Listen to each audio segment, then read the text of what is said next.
So I logged into the servers and everything was still alive, so I took a backup and copied everything off and started trying to find what's actually going on.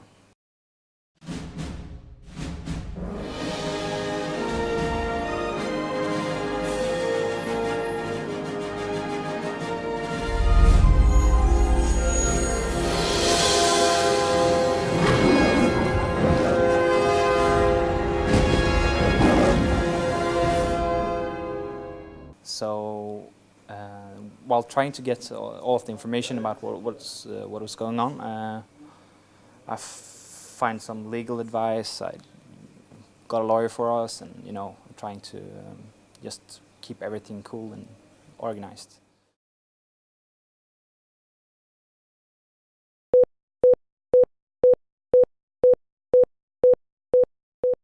Yes, I care if she brings me spring, but don't care about nothing. She brings the rain. Oh yeah, she brings the rain. In the dawn of the silvery day, clouds seem to melt away. She brings the rain. Oh yeah, she brings the rain. In the dawn of the silvery day, clouds seem to melt away. She brings the rain. Oh yeah, she brings the rain. Oh yeah, she brings the rain. We started Pirate Bay in 2003. It started on a shared server in Mexico, where my colleague Gottfrid worked. And it developed so that the internet connection of that company became so highly utilized that we had to move it to Sweden. And then we just kept growing and growing.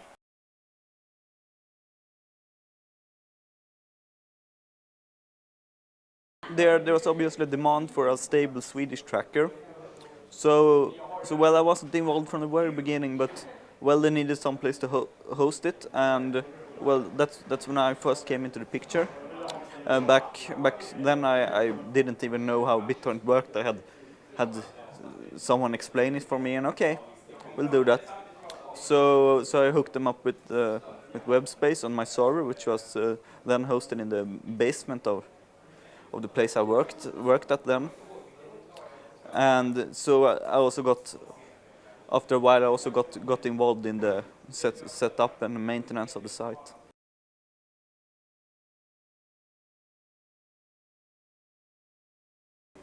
I mean, the Pirate Bay, I don't really know how they work, because they don't say very much to us all the time, but they seem to work a bit like a rock band. I've been a great admirer of particularly the Piratbyrån's work and even the Pirate Bay's work for several years.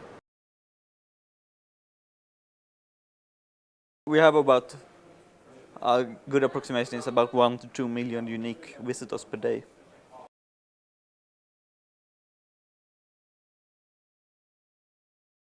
Running a BitTorrent indexing site like the Pirate Bay wasn't or isn't directly unlawful under Swedish law, or under, I mean, like most copyright laws, because it's not about direct involvement in transactions of copyrighted material, but only transactions of metadata, basically, links and file names and checksums and so on. But we were always ready for a raid or of some kind. So we basically we had some sort of knowledge to how we should react. And that's basically what I did. Rapport kan ikväll avslöja att razzian är ett resultat av ett politiskt spel på högsta politiska nivå mellan regeringarna i Rosenbad och Vita huset. The worldwide motion picture industry lost $18.2 billion to piracy in 2005. Internet piracy alone cost the industry $7.1 billion. The people running America's movie studios know that if they don't do something, and fast, they could be in the same boat as the record companies. What's really at stake for the movie industry with all this piracy? Well, I think, ultimately our absolute future. Peter Chernin runs 20th Century Fox, one of the biggest studios in Hollywood. Somebody can put a perfect digital copy up on the internet, perfect digital copy, right? And with the click of a mouse, send out 1 million copies all over the world in an instant. And it's all free. If that takes hold, kiss Hollywood goodbye.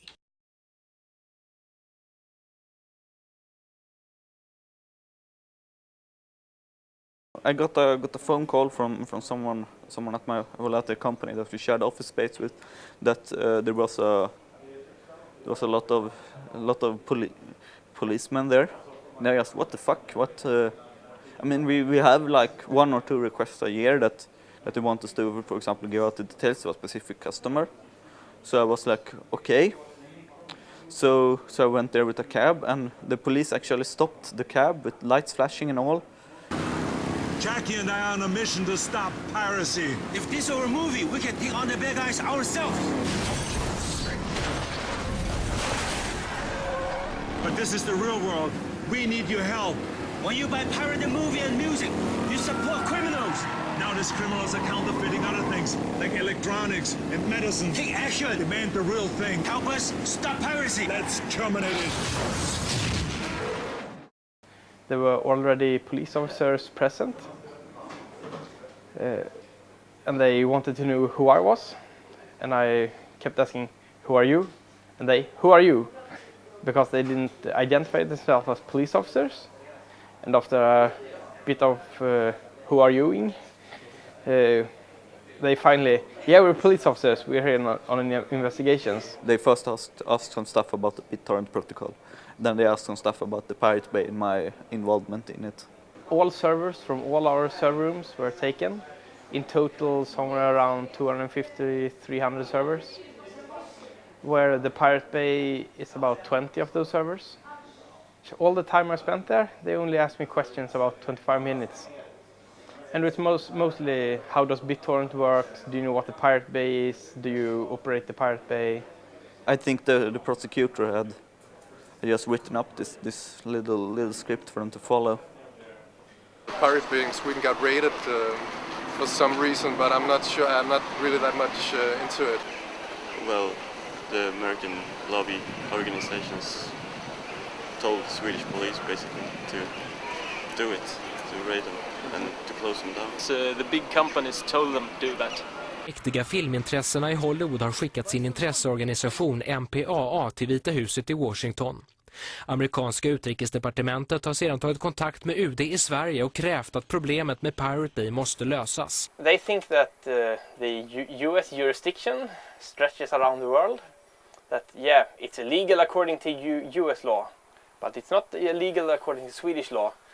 And the users really appreciated that we talk back to them, tell them that you don't decide over the internet, we the users do. 1,5 månad sedan åkte en delegation med företrädare för Rikspolisstyrelsen, Rikskriminalpolisen och Justitiedepartementet över till USA för att höra vad USA krävde. Amerikanska myndigheter lät då den svenska delegationen förstå hur problemet med Pirate Bay borde lösas.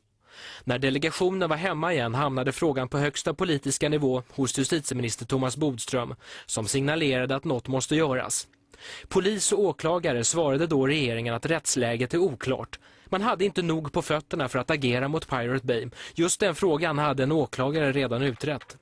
Men regeringen var inte nöjd med svaret. Justitieministerns statssekreterare kontaktade då riksåklagaren och rikspolischefen, som i sin tur beordrade åklagare och polis att agera. When the responsible prosecutor was called up to the department in Stockholm, the spring 2006, and he have been telling this to the Swedish national television later on, that there was mentioned a threat of WTO sanctions against Sweden. And in the first hand, maybe about US putting Sweden on this thing called the priority watch list. Ja, det kan man läsa i ett brev som Eliasson fick i mars. Här bekräftas också att USA pressat på. Brevet skickades av John Malcolm på Hollywoods mäktiga lobbyorganisation NPA. Han påminner om deras möte i höstas. Vi diskuterade ingående organisationen Pirate Bay, verksam i Sverige. Som ni säkert vet har den amerikanska ambassaden enträget bett Sveriges regering att agera mot Pirate Bay. Jag vill återigen uppmana er att utöva ett inflytande för att få de rättsvårdande myndigheterna i Sverige. So it really got to a high level. The Minister of Justice were accused of committing crimes in the raid. Because it's illegal for a minister in Sweden to tell the police exactly what they should do. Där statssekreterare Dan Eliasson uppgifterna om att Sverige utsatts för hot om handelssanktioner. Jag vet att USA har synpunkter på effektiviteten i vårt system när det gäller upphovsrätt. Och att om inte Sverige och andra länder följer sina internationella åtaganden så finns det sanktionsmekanismer i USA, det vet jag. Och det har påtalats från amerikansk sida. Det här har framförts. Jag vet att det har förekommit diskussioner om att om internationella regelverket när det gäller handel och upphovsrätt inte följs utav Sverige och andra länder, då finns det en sanktionsmekanism. Tycker du att det ingår i dina arbetsuppgifter att rapportera till en lobbyist från Hollywood?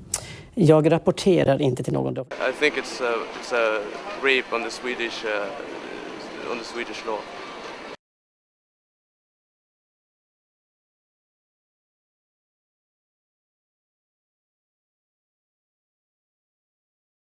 Directly after the raid, the MPAA sent out a press release saying basically mission succeeded. And that also shows very clear, I think, that the mission was not convicting people, it was sabotaging. Yeah, but they're online again after a few days. Nobody thought we were actually going back online, and that was like the biggest question. Are you actually coming back online?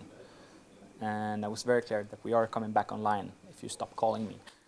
The obvious goal of the police was to get the Pirate Bay offline and get the internet supplier PRQ offline, but they failed miserably. After 3 days, the servers were back up and most of the backups restored. So the site worked perfectly. And about a week after that, everything was back up 100%. Spectacular success for us. When the raid happened, we got an enormous amount of media attention. So it definitely helped. The days after the raid, we had doubled our visitor numbers. And also it awakened the debate about file sharing in Sweden. I mean, most people in Sweden feel pissed about the use of trade sanction threats to override national law. Yeah, a lot of different youth groups to the parties were active in our demonstration to show the support for the file sharing in Sweden. I think we had 4 different parties attending the demonstration, and also 3 of them were speaking on behalf of their party at the demonstration, along with representatives of the Piracy Bureau and the Pirate Bay. And also the newly formed Pirate Party also got a lot. They doubled their member numbers in 2 days. Everyone in Sweden somehow knows about the Pirate Bay today.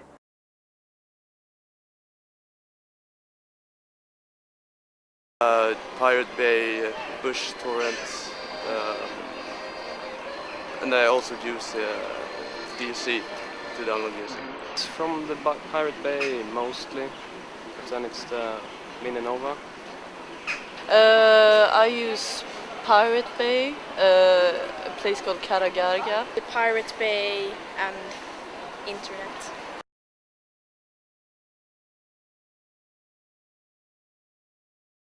I have gotten a lot of support from the rest of the ISP community and a lot of new customers calling us up and saying, hey, we heard about the raid. We want to help you. We want to move our co-location to your place. Because they know that we stand for freedom of speech and we would like to defend it. Opinionsundersökningar visar att en majoritet av dem tycker att den här lagen mot fildelning är dum.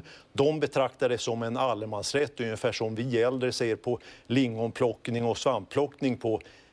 every single political party in Sweden suddenly started to have a realistic take on file sharing. Quite suddenly realized that file sharers are also voters. Most parties said things that were actually quite very positive towards file sharing, but at the same time they couldn't say like, okay, we take away the copyright laws. The whole thing is far from ended. It will go on for probably several years in Sweden. Obviously just shot themselves in the foot, because now it will be politically impossible for them to take an action against the Pirate Bay or something similar in Sweden again. It was quite an eye-opener for them that there's such a large base of popular support for file sharing and the general copyright issues. Now the site is virtually impossible to take down because we have implemented the redundancy everywhere. So if something goes down now, like for instance a new raid or something, we're going to be back up in a couple of hours instead of a couple of days. The joke is over, smell the smoke from all around.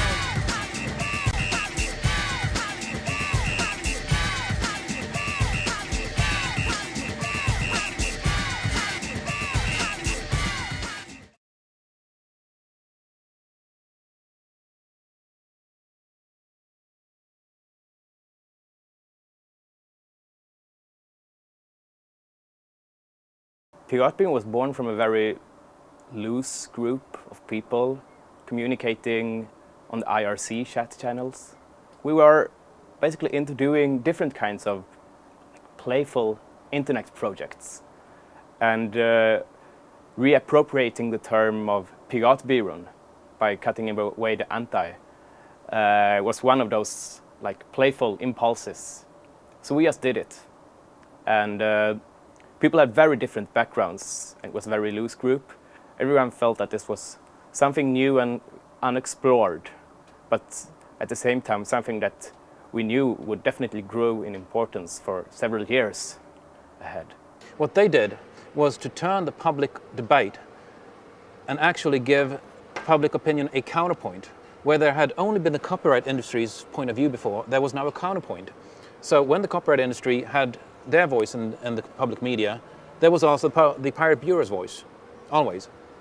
And I mean, that was unthinkable just 5 years ago. As for Piratbyrån, maybe represents some kind of new wave of criticism against copyright law, when like the first wave was more legalistic, more based on American universities, in fact. Many people think we have like an office and staff and such things, but we don't. We don't have a fixed location. Well, we wanted to like cover the news, be a practical help for people that didn't know how to do it, because there was no site in Sweden explaining how it's done. It was spread on the street, like from person to person. How do you do this? So I copied a lot of guides from a Swedish biggest internet magazine, like wrote them off. That was the start.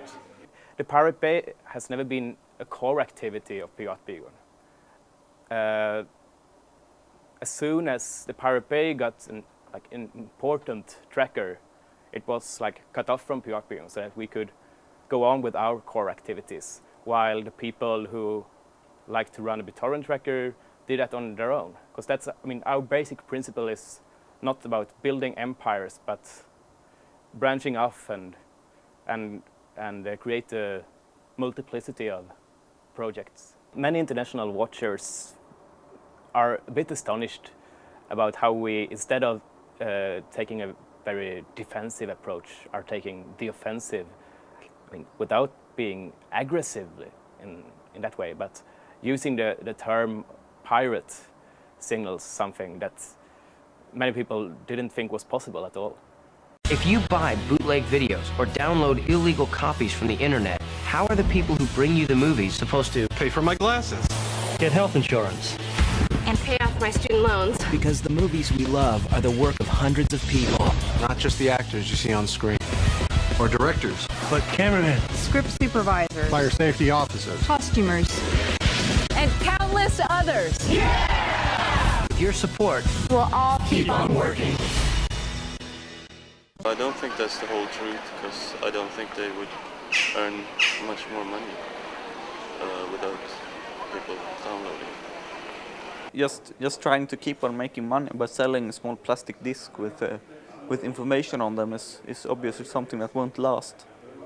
But they have to find new ways. So there were like hundreds of really creative people, and if they think like, they can find out new ways. It's not my job. It's not going to happen tomorrow, of course. So I really hope that and it will, the society and all the stuff around the music industry and the bands and everything, it will change. So, it will be different, I think. And I don't think there's going to be, producers and PR people, and then the next day it's going to be everybody downloads, no one gets paid, and all the musicians, will die and starve to death and so on.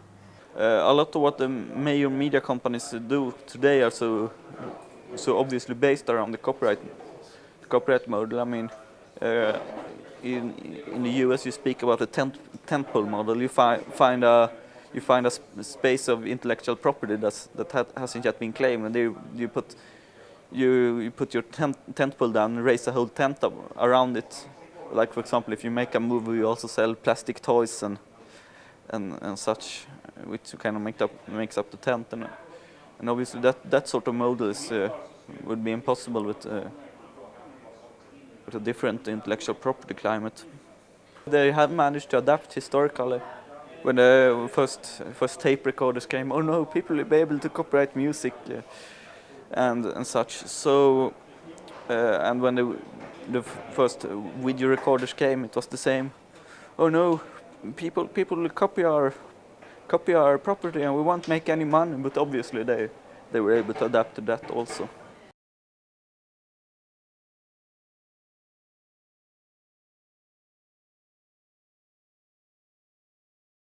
It's analogous to the complaint that was made against the video cassette recorder 20 years ago, 30 years ago, when the industry did exactly the same Crybaby Act and said, people recording films off television is going to put us out of business.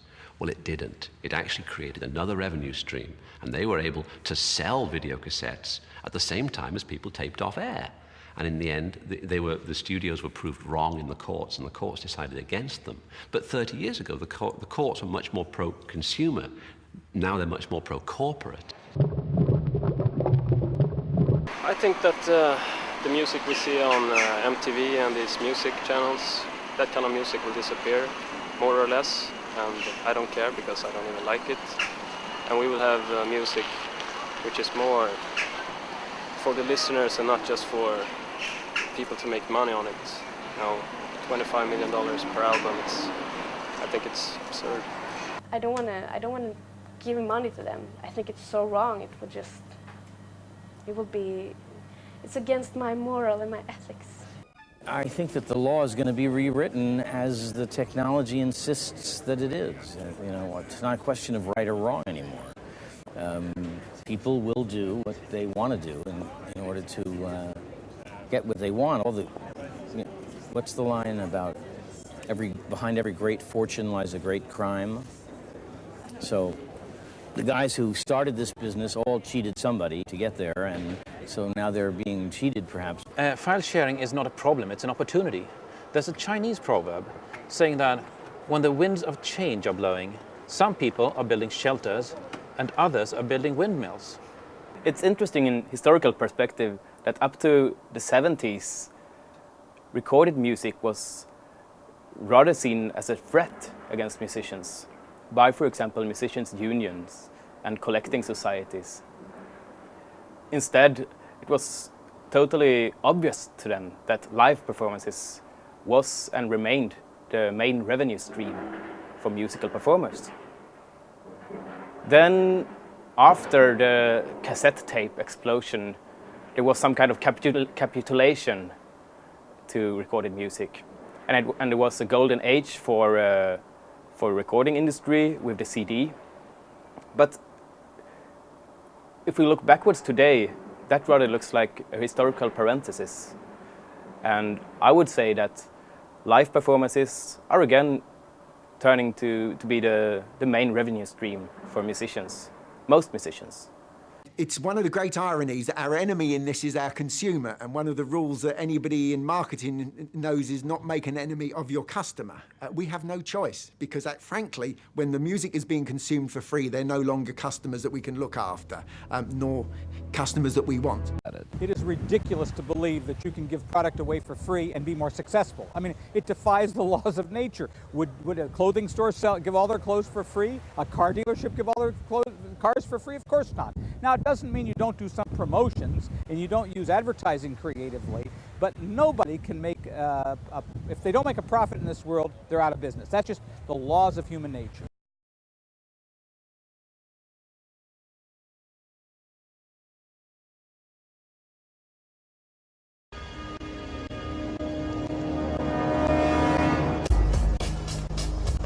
The Matrix is a system, Neo. That system is our enemy. But when you're inside, you look around, what do you see? Businessmen, teachers, lawyers, carpenters, the very minds of the people we are trying to save. But until we do, these people are still a part of that system, and that makes them our enemy. You have to understand, most of these people are not ready to be unplugged. And many of them are so inert, so hopelessly dependent on the system, that they will fight to protect it. Were you listening to me, Neo? Or were you looking at the woman in the red dress? I was. Look again. Freeze it.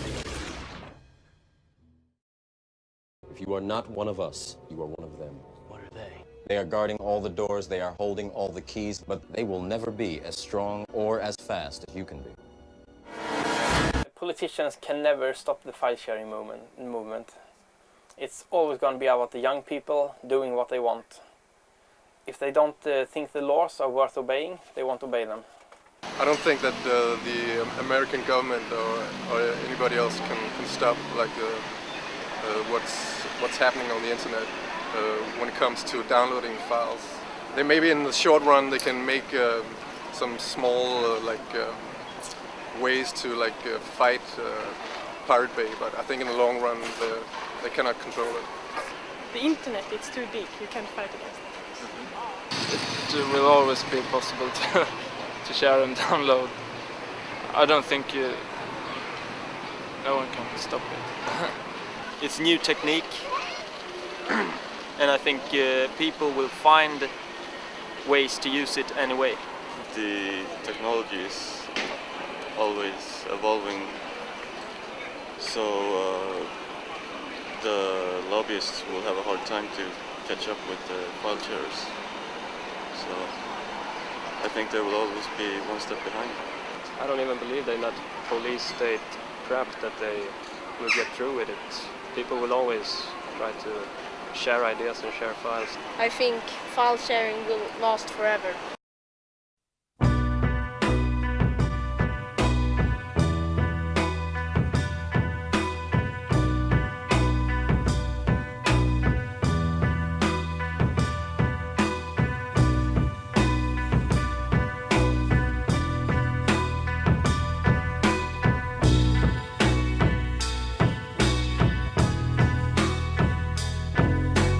Why must I be the thief?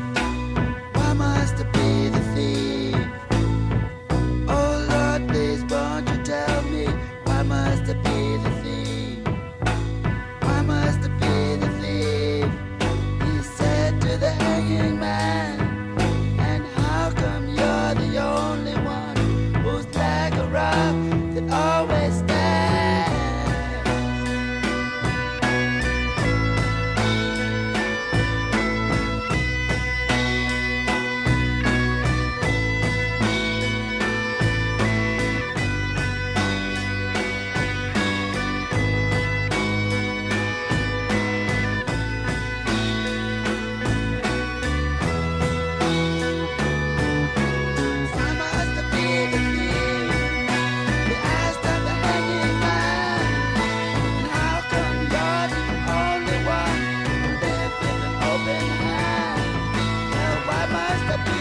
we are not interested in compromises with this. We are interested in new things, not old solutions, that is compromises. For quite long now been involved in freedom of speech issues, and this is a direct extension of that. So as personal, I see the Pirate Bay as a sort of organized civil disobedience to simply force a change of the current copyright laws and the general copyright climate. The Pirate Bay is very fun. It's a technical challenge to run it, and I really don't care much about people telling me what I can and can't do.